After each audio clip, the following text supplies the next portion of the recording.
Hi everyone, welcome back to the channel. Today's video is all about Helix, an intense 2-season thriller about a team of scientists from the Centers for Disease Control who travel to the high-tech facility known as Arctic Biosystems above the Arctic Circle to investigate a suspected disease outbreak. However, the characters instead find themselves in a fearsome life-and-death struggle, holding the key to either the saving or the total destruction of mankind. Let's start with the first season, but before we continue, please subscribe and hit the notification icon so you don't miss any of our content.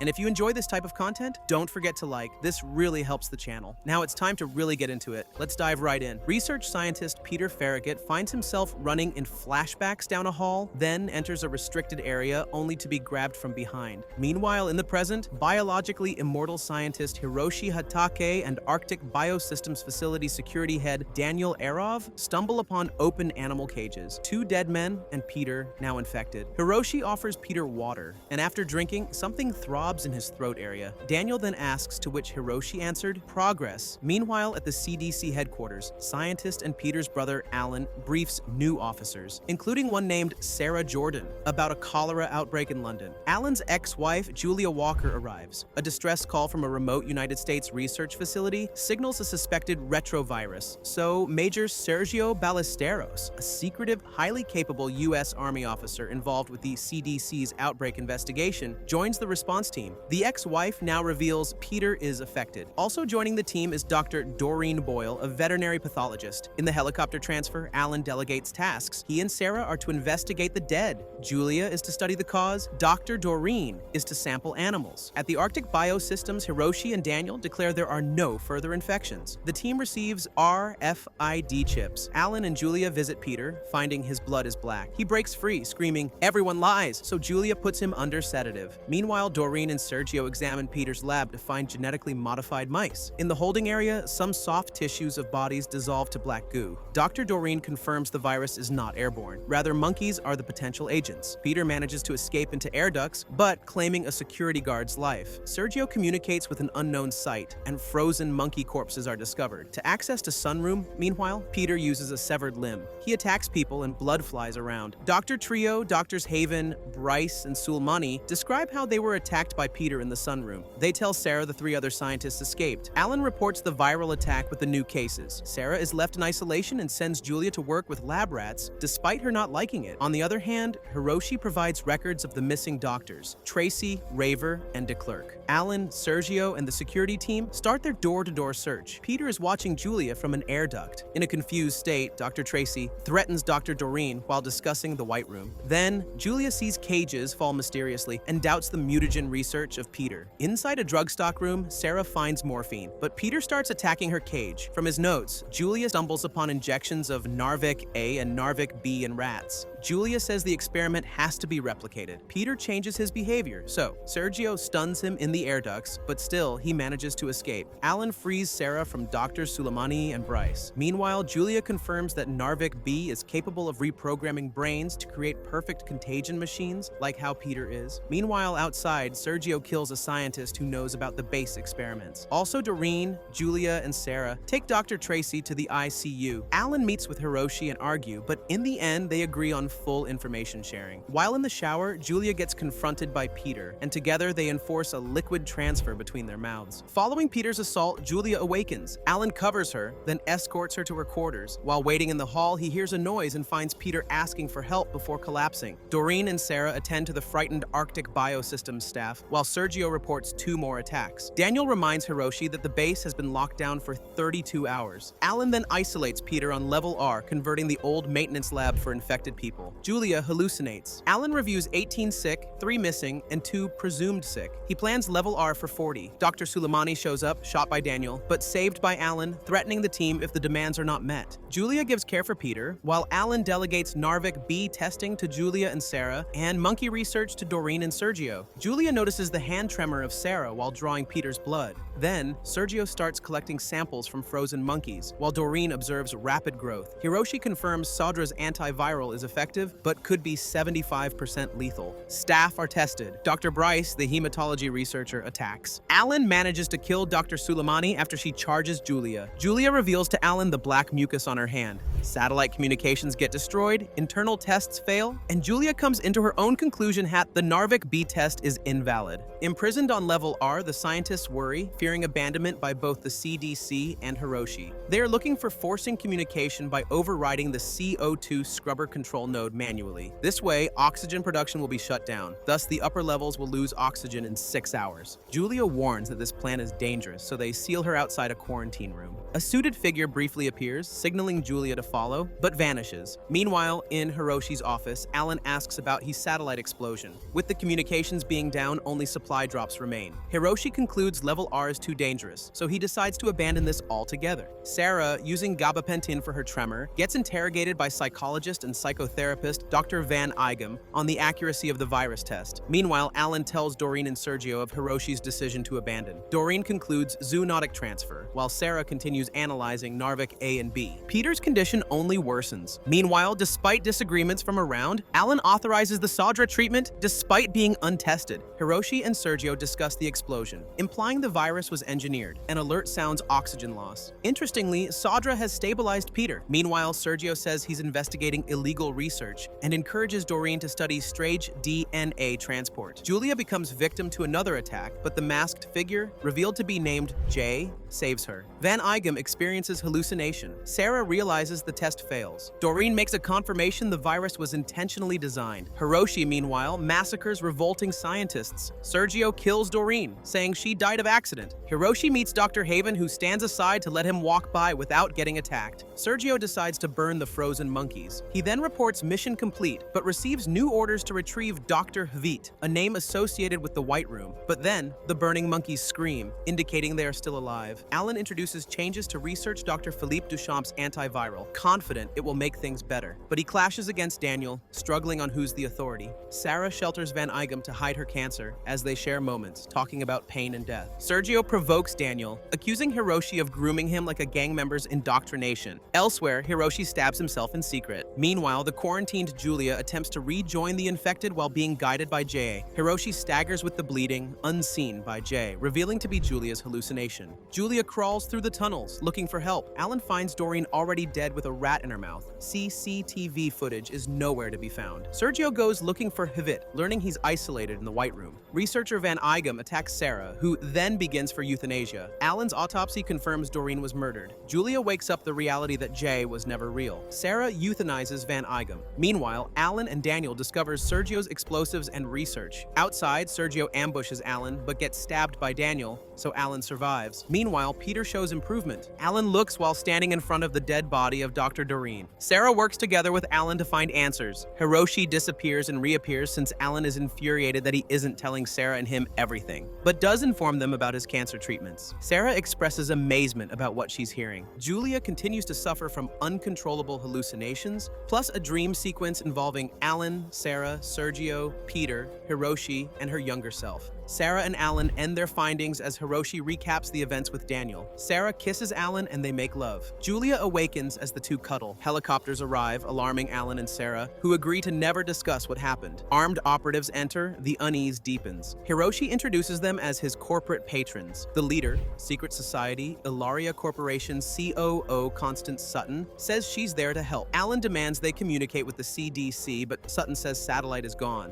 Her helicopter will return in 2 days. She promises cooperation and Julia's revival. Privately, Constance violently confronts Hiroshi over various things: the virus, the cure, extinction, the CDC's quest for the cure, and the death of everyone. Hiroshi's failed experiments. Alan and Sarah conclude Constance isn't trustworthy. Meanwhile, Constance asks Daniel about Julia, but he remains true to the group. Hiroshi warns Daniel not to let Constance find Julia, saying she'd kill her. Julia believes she's been cured, though she's still suffering from headaches, hallucinations, and flashing silver eyes. A goo zombie attacks her, but flees with her flashing eyes. Meanwhile, law enforcer Anana captures Sergio, but Daniel recognizes her as his sister. Constance discovers Hiroshi's Julia Julia files and reveals her own silver eyes. Constance and Alan fight, and zombies slaughter the guards. Alan didn't want to leave without Julia. Hiroshia then warns and informs Julia that Constance is coming to kill her. Alan sees Julia and her silver eyes. Then, goo zombies break in through the ceiling. With the use of catch poles, the gang battles with the goo zombies. Sarah is set as surviving bait. The zombies disappear, and Level X, the virus vault, is revealed. Hiroshi admits he made the apocalypse virus to keep Ilaria dependent. Alan becomes furious. Sarah demands real answers about Constance, only for Hiroshi to warn Ilaria will send an army. Alan is headstrong. The virus must be destroyed. Julia then confronts Hiroshi for drugging her, and about a childhood photo of them together. Hiroshi says it's only a coincidence. Sergio learns Constance is responsible for the burning of Anana's village. Footage shows Level X, an old Russian camp in Alaska, swarming with goo zombies worshipping Peter, drinking black goo as their king. Dr. Victor discovers the virus shut down at -40 degrees Celsius. Alan cuts power to freeze the base, buying them 28 minutes. The zombies freeze, Alan and Julia get to the vault, only to discover more strains that must perish. Power is restored just as Sarah collapses, awakening the zombies. Julia forces Alan ahead as they descend further, into the cabin from her childhood. Hiroshi later reveals the cabin is real. Jay was her mom, and he is her dad. Elsewhere, Sergio plays the hero to save the village. Meanwhile, Dr. Victor manages to escape with the Narvik virus. Sarah undergoes an MRI procedure now that the truth about her tumor is out. It might have been causing her hallucinations, and that it might have spread to her brain. She says sorry for lying, admitting she wanted that one last chance to commit to something meaningful. Elsewhere, Julia confronts Hiroshi, who she found out to be her estranged dad. They talk about his past crimes. Julia is unmoved by his regret and rejects his justifications and secrecy. Looking for answers, Julia consults Alan, who then suspects she might be one of the kids Hiroshi experimented on. Meanwhile, footage of Dr. Victor Adrian, a cryogenics researcher, surfaces. It shows him heading onto the ice, perhaps to an abandoned base. Despite Hiroshi's disagreement, Julia and Alan also head there while revisiting their breakup during the trip. Now, back at the base, Peter ransacks Hiroshi's office while Sarah gets back to working, discovering her telomeres have lengthened. She's nearby the cure for her cancer. At the abandoned base, Julia and Alan confront Adrian. Following a violent struggle, he gets restrained, then shot later by an unseen attacker. A mayday call briefly connects before the radio is destroyed. Fleeing underground, they discover a long-imprisoned man who kills himself rather than endure eternity. Captured again, Mixa, Hiroshi's loyal security head, comes to the rescue and kills the gunman.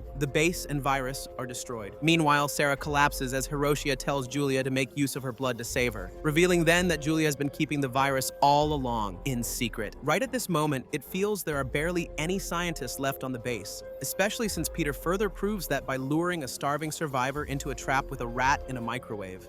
Meanwhile, Hiroshi realizes Constance has gone eerily silent, prompting Ilaria to send a retrieval team arriving in the next 6 hours. The way he tackled things is ominous, planting bombs across the base while knocking aside goo zombies. Sarah finally receives Julia's spinal fluid transfusion, and lo and behold, her cancer is cured. However, Julia is conflicted. While her body could save lives, doing so would kill her. As scientists keep on disappearing, Alan and Philippe realize the goo zombies have been suspiciously quiet too. Mixa reports only 20 scientists and 5 guards remain. Hiroshi proposes luring everyone in and detonating the base, sheltering survivors in a hidden bunker with an escape tunnel. While tensions flare up on Hiroshi's secrets, Julia secretly studies the virus she claimed to destroy and stumbles upon a possible cure. The now recovered Sarah helps. However, the goo zombies start contaminating the sprinkler system, infecting most survivors. With only a handful left, Julia insists on curing rather than killing. With the use of a makeshift chemical sprayer, they freeze and cure the goo zombies, Peter included. The alarm sounds. The Ilaria Corporation has arrived, so another day begins again with the arrival of the Scythe, a sulky, centuries-old teen responsible to recover the virus and cure.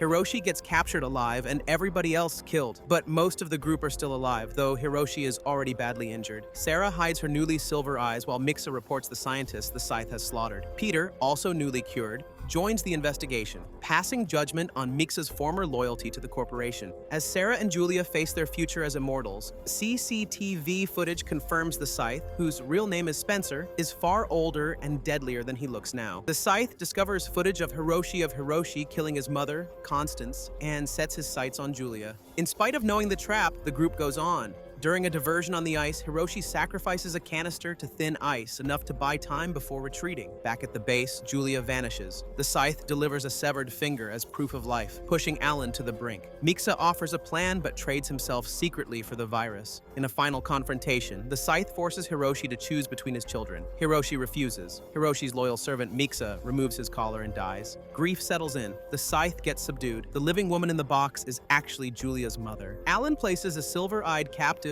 in interrogation in French, demanding to know where Julia's mom really is. The man taunts him, revealing his failed attempts to coordinate with authorities and letting him know that, unlike him, he has endless time. When Julia confronted Spencer, or the Scythe, directly, she loses control and strikes him, but Alan pulls her away, remaining her not to turn to be like Spencer. Julia later finds Hiroshi mourning Daniel. He admits Daniel died, knowing Hiroshi would have made the same sacrifice. Hiroshi finally reveals the truth. The Ilaria Corporation kidnapped Jane and used her to force him to create Narvik, so Julia will be hunted relentlessly. As Sarah sets off from the bunker to warn Alan that Daniel managed to escape with both the canisters, Dr. Haven saw signs of Sarah's cancer returning. Meanwhile, Alan realizes Narvik has already spread to an outbreak in Puerto Rico. The team gears up to retrieve Jane, confronting Sergio, who is demanding the names of the Inuit kids Hiroshi has experimented on. Hiroshi recites them from what he could remember. Julia frees Jane, who fails to recognize her own daughter, now grown up. Sergio leaves with the list of the names. Later, Peter betrays the team, freeing the Scythe and revealing he smuggled the virus. The base collapses, the Scythe kills Jane and kidnaps Julia. In Paris, Alan is tracking the Ilaria. In its headquarters, Julia, now silver-eyed, takes her seat as its leader. That ends the season 1 of Helix. Heart-racing, isn't it? This time, let's continue and recap season 2. Peter, Sarah, and newcomer Kyle Summer, a Texas toxicologist and CDC member, board a drifting vessel filled with corpses. They're there to find out whether Narvik is responsible for those. They see the bodies show mushroom-like growth emanating from their mouths and faces. Then, Peter discovers 2 dead passengers holding knives, but with stab wounds on themselves. Sarah stumbles upon a lone survivor, Layla, who panics and attacks her like a zombie. Kyle sedates her, but Sarah gets angry for potentially compromising her immunity. Now calmer, Layla tells them the crew detoured to an uncharted island. After 3 days, illness set in and spread, followed by pandemonium, screaming, chaos, and violence. Despite the captain's warning that the island, revealed to be Saint-Germain, is isolated and unreachable for weeks, Layla agrees to be their guide there. On the island, Layla starts hallucinating a hooded figure, so she flees. Sarah suffers from an injury for her foot while running after Layla. Kyle subtly asks her about Alan. The team discovers skulls scattered through the forest and a rabbit killed with its eyes removed. Following Layla's blood trail, they find her body hanging in a shed, eyes cut out, before getting captured by a cult. At the compound, they meet sisters Anne and Amy and brother Michael, who dismiss their warnings. Later, Sarah is served her dinner while watching hooded figures perform ritualistic feeding on the restrained victims. 30 years later, Julia arrives on Saint-Germain, gets attacked, and gets restrained on the same shed. Her contacts are not present, so revealing her silver eyes. Meanwhile, in Alan's quarters, he journeys through flashbacks of questioning the Immortals violently about information on Julia. They tell him she joined the cult to investigate a mysterious disease that Ilaria monitors, with the research focused on the island of Saint-Germain. Meanwhile, Sarah wakes with nosebleed and spots Alan during the morning council. While following him, she encounters an infected cult member and hides in the meeting room, overhearing Brother Michael's sermon immediately interrupted by an infected boy attacking his mother before Alan intervenes. Later, Michael asks Sarah, Peter, and Kyle to help destroy the pathogen. He offers access to the botany lab, despite Sister Anne's outrage over Sarah's intrusion. As Sarah treats the young boy from the isolated cult, Soren, Peter, and Kyle rummage through the basement where Brother Isaac attacks briefly before fleeing. Sarah tells Peter she saw Alan, prompting his angry warning to avoid contact. Soon after, Isaac suffers a catastrophic rupture elsewhere in the compound. Inside the lab, Sarah struggles, so she removes her safety gear, but this angers Peter. Though Soren has seemingly miraculously recovered, Sarah's symptoms become worse. The team investigates further while Sarah later confronts Alan privately, revealing she has been pregnant with his child for 15 months. He tells her to leave the island. Also that night, a humanoid figure attacks Soren. Elsewhere, Julia exhumes Alan's grave, uncovering bones marked with a carved map of Saint-Germain. Sister Amy manipulates Landry, a devout follower of the island cult, into helping her to seize control, insisting that the response team is just an illusion to placate Sister Anne. Meanwhile, Peter confronts Brother Michael and Anne over Soren's disappearance. The two deny involvement, quietly pointing out that the CDC is to be blamed. Tension grows. Sarah, still suffering from pregnancy-related symptoms, collaborates with Kyle to isolate the pathogen by comparing Soren's samples with those from the infected boat. While Peter escorts Sarah to retrieve the samples, Kyle questions the kids and learns Soren feared punishment for breaking breaking a rule. Alan, disguised as brother Jerome, investigates suspicious barrels getting into the compound. A mycotic in the shed attacks Sarah and Peter. Sarah manages to kill it. Elsewhere, Amy secretly concocts a poisonous plant and tells Landry to administer it to the kids as a game. So, the kids lure Kyle into the woods but attack him, leaving him severely injured. The kids get confronted, but they act as if nothing happened, claiming no memory. Sarah finally gets to isolate the pathogen, clashing with Peter over adjoining Alan. Also that night, Alan uncovers jars of yellow substance before Peter attacks. Elsewhere, Dr. Hitake, guided by hallucinations, drugs, and interrogates Julia. When she awakens, she finds herself seated at a table opposite the decayed corpses of Jane and Daniel. In secret, Peter messages someone about aborting his mission, but gets an order to investigate Alan, confirming he has his own agenda himself. He finds Alan unconscious, but revives him. He takes him into the lab. A tense reunion ensues. Alan refuses to explain what happened or the reason he vanished for 8 months. He insists they leave the island. Peter says no. At the compound, Michael blames the kids' attack on disease, but Kyle says he is using brainwashing. Kyle and Sarah manage to conclude the pathogen is fungal, not airborne, and Soren's mysterious recovery is key. Cult member Travis's body is discovered, horrifying the group. During the autopsy, Sarah notices a bee sting. Brother Michael leads the congregation, telling them to stay calm and cooperate, then privately meets his lieutenants. He then asserts control while hinting at his paternity of the children. Internal fractures appear as sisters Anne and Amy clash. Alan learns Julia is now the chair of Ilaria Corporation and believes mycosis, like Narvik, is a creation by the immortals. Peter later contacts his handler, revealed to be Sergio, now working for the corporation. Kyle then confirms contaminated honey, not bee stings, spreads the fungus. As Sarah pleads with Olivia about Soren, Olivia stabs her. Meanwhile, Sarah collapses, crying for her unborn child. 30 years later, Julia escapes Hiroshi after a brutal weapon fight, mortally wounding him. She leaves with Hiroshi's sword and collapses from the injuries she suffered. A flashback to Washington, D.C. 3 months later, revealing Kyle's assignment to monitor Alan and gather evidence for his arrest before joining the CDC. On the 5th day, Kyle is carrying a severely wounded Sarah across the compound. Family matriarch to the sisters, and cult member Agnes takes charge of treating her. Kyle pressures Peter to call for evacuation after an attack that nearly killed. Peter says no. Instead, he wants to stop the infection. He's also not willing to reveal the truth about the contaminated honey, fearing that panic might set in. Kyle argues that panic is already given, convincing Peter to confront Michael while he secures the hives. Brother Michael denies that his people consume honey, but agrees to isolate Alan after Peter tags him both a terrorist and his brother. Alan and Peter get imprisoned together, and old regrets erupt, involving Julia, the Arctic biosystems, and more, before a brief reconciliation ensues. Ultimately, Alan refuses to help Peter, revealing he knows Peter works for Ilaria Corporation. Brother Michael asserts control over sisters Anne and Amy, demonstrating his manipulation of nature and exposing the infected honey. Kyle gets attacked near the hives, leading to a death. Sarah recovers rapidly, alarming Sister Grace, who later sedates her and discovers her silver eyes, proof she is an immortal. Later, Agnes reveals Matthew is also immortal and admits he lied about Sarah's existence. Brother Michael kills Agnes to preserve that secret. 30 years later, Julia survives. Caleb rescues her, helping her heal and reflect on mortality. When Julia wakes up, Caleb is already gone with Hiroshi's sword. Interposing intercut flashes show the Ilaria Corporation meeting as a board, pitching Narvik as saving the planet through mass-related deaths. Julia arrives late, who denounces the scheme as genocide, and stands alone as elders from the Immortals group vote to kill B. He's 75% of the humanity. New day unfolds. Brother Michael lies about the death of Agnes. Family loyalties ruined.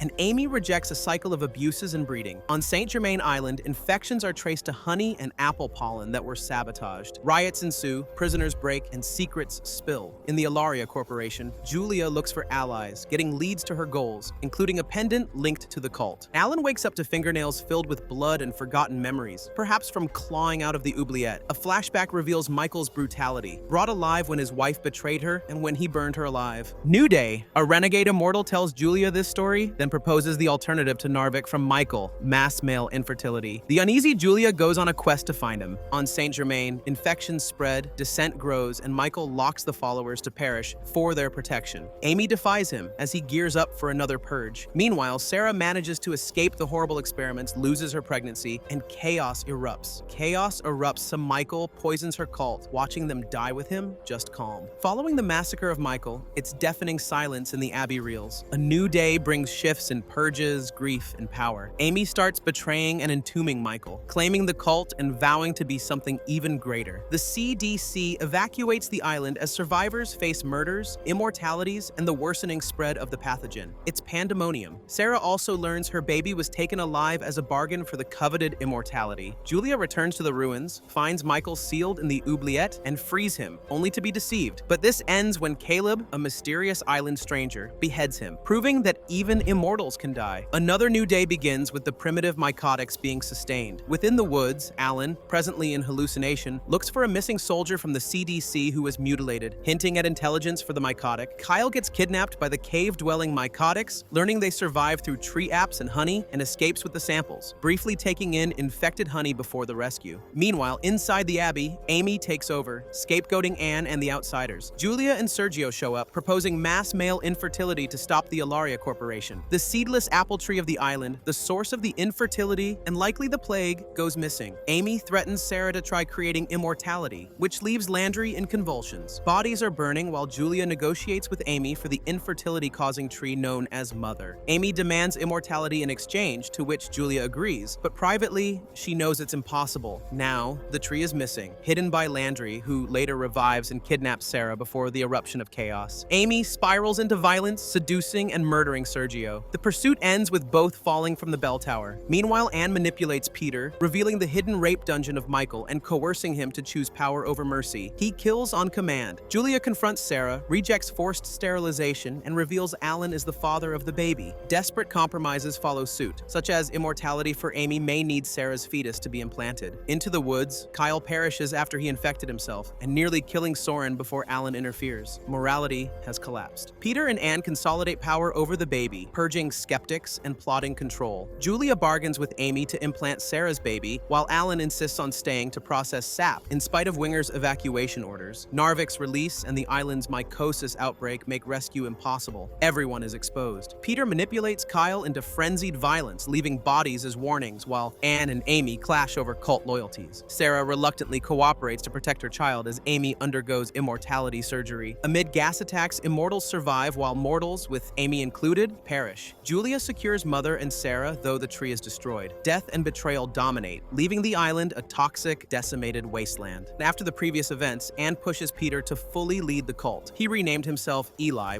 with Peter planning escape, power, and purges in need of Alan's cure to pass the blockade. In secret, Alan cures Kyle, who plans to expose him. Meanwhile, Julia mourns Mother's death, while Sarah reflects with her fetus now inside a jar. Peter gathers followers, kills dissenters, and tightens control as the trio, Kyle, Sarah, and Soren, escape. Anne's secrets reveal the atrocities of Michael. Meanwhile, Julia finds herself clashing with Alan over genocide and the Ilaria Corporation's lies, discovering the cure embedded within the land itself. Guns are drawn, a gunshot sounds. The gunshot came from Julia for Alan, but Alan survives. He warns her that Mother causes both infertility and mycosis, making the Ilaria Corporation's plan catastrophic as Narvik nears release. Meanwhile, Sarah and Kyle reshifts their focus on putting an end to the plague while Alan gets away with Mother. Amy survives, but is mutilated and unstable. Peter wants to use Mother to reach Ilaria, but Soren wounds him. Anne loses the kidnapped baby to abused women that Sarah freed. That means Amy is violently overthrown. Peter burns Mother and attempts to kill Alan, but Julia rescues him. Evacuation, arrests, and loss. Decades later, Soren,